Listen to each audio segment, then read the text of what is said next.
Hey, how's it going? My name is Gustavo.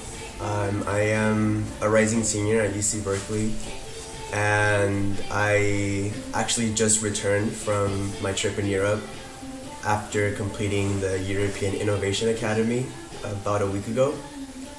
And I've had some time now to reflect of how my experience kind of went about during my month in Estonia.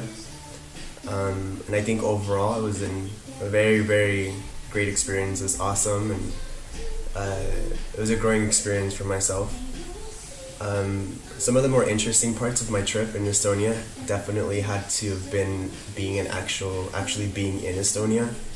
Estonia is quite a different country, I feel, from the rest of Europe. The people are different. You know, they were known to be reserved and quiet for sure, which was quite a bit of a challenge for me since I'm a little bit more outspoken. But sometimes we'd be sitting on the bus and every single person in the entire bus was just quiet, didn't say one word. But it was interesting being there. It was beautiful. It was so lush and green, and I got a chance to visit the home of one of my teammates who was from Estonia, and her house was super awesome, you know, really old, but still really modern and really just different from, I guess, anything that I had ever really seen. And I think one of the things that I realized during this time was that I had to really balance my social and fun life with the academics, because that was kind of what I was there for. You know, we were doing a startup challenge, and we're given 3 weeks to basically start up our own business. So that definitely was one of the bigger challenges, trying to have a good time while in Europe, but still trying to put all my energy towards executing our business idea and doing it obviously successfully. And throughout that challenge, I think that I learned a lot about how I work with people.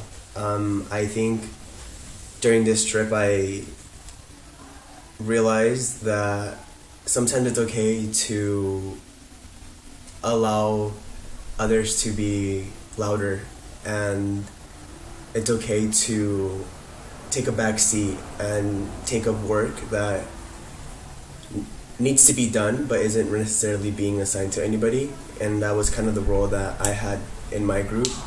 We had a 7-person group, which was one of the bigger groups during the competition, so therefore it really was a little bit challenging to work with 7 people, you know, and try to get things done and not really step on each other's feet, or basically work successfully together. And I think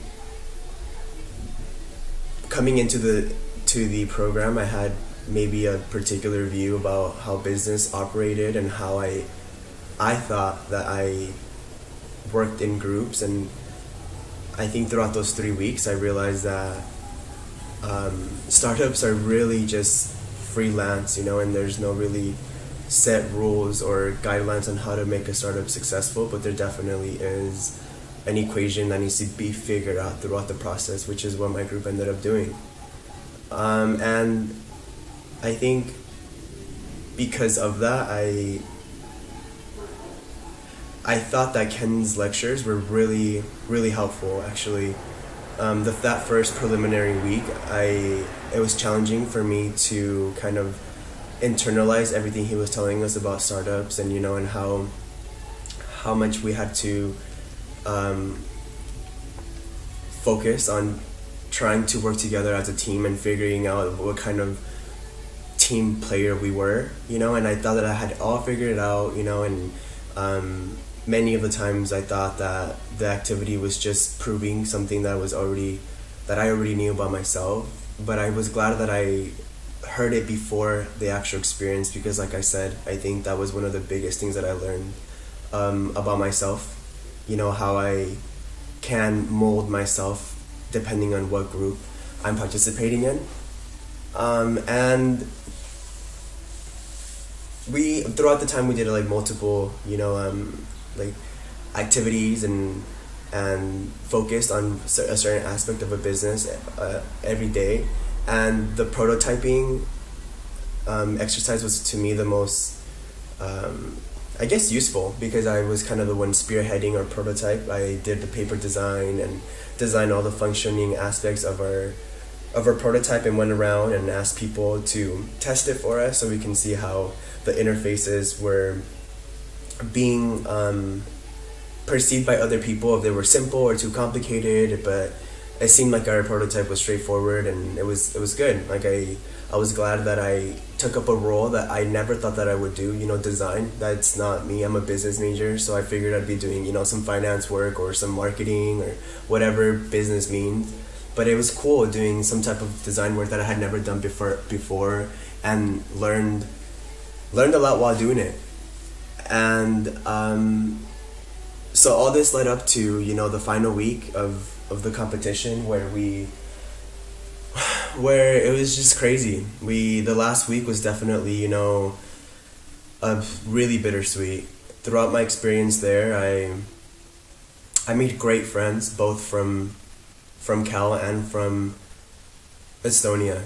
And that last week we knew was kind of like the make it or break it for our business. And also it was our time to wind down and start saying our goodbyes, which was pretty difficult for some of us, especially me. We had a 16-year-old girl on our team from high school, and we really grew attached to her. She was kind of like my little sister, and like I said, she took us to her house and made us food, and we met her mom and stuff. So it was definitely bittersweet. But that final week was really intense also with the competition. We had to put a lot of work in trying to come out with maybe a working prototype so we could present to the VCs for our last pitch. I was chosen to do the final 3-minute pitch with my teammate Camille. And public speaking, I think I might be okay at, but it definitely still stresses me out a lot, and we were basically doing something really important every single night. And for me, that was my major focus that last week, preparing a pitch that was going to be effective and, help our team make it to the end. And we were fortunately top 10 and then made it to top 5. And Veggie 411 actually took the grand prize, and we ended up winning the competition, which was utterly amazing. I never would have thought, or I never anticipated winning the competition. I definitely wanted to, but it was awesome. At that final gala, we were all looking nice and, dressed up, and had a great time, with each other. We knew it was the last night, and just seeing my team up on stage and having so many people congratulate us and tell us that our business idea was great was just the cherry on top. And it wouldn't have been possible if we hadn't dedicated the amount of time that we did. Me and my team definitely worked seriously all day during the time when lecturers were speaking. Some of us had to take breaks and take some notes on what the people were saying, but most of the time, some of us had to be doing something throughout, which kind of sucked because some of the speakers were really awesome. And after that, we'd go home, have dinner, get some stuff done that we had to do that had nothing to do with the program. But we definitely had nights where we stayed up till 3 or 4 o'clock in the morning, working on our business idea. But for me personally, it was all really worth it. I grew really close to the people who I was working with, and Veggie 411 is potentially going to become incorporated pretty soon, and we're planning on using that money that we got from the competition to see it grow and build something that is going to help many people, and it's nice, it's good. I'm pretty young, I'm only 21, so being involved with something that might be eventually a really useful business for maybe thousands or millions of people is just going to be amazing. But yeah, I hope that this wasn't too long, but gave you a little insight into my personal experience in doing the European Innovation Academy in Estonia this past summer, and I just like want to thank all the program directors and all the people involved with making this such an awesome experience and caring a lot about having us really enjoy it while giving us a lot of insight into how business truly operates. I think we all learned a lot, and I personally wouldn't give up this experience for anything. I would definitely do it again if given the chance. But yeah, thank you for listening, and you guys have a good one.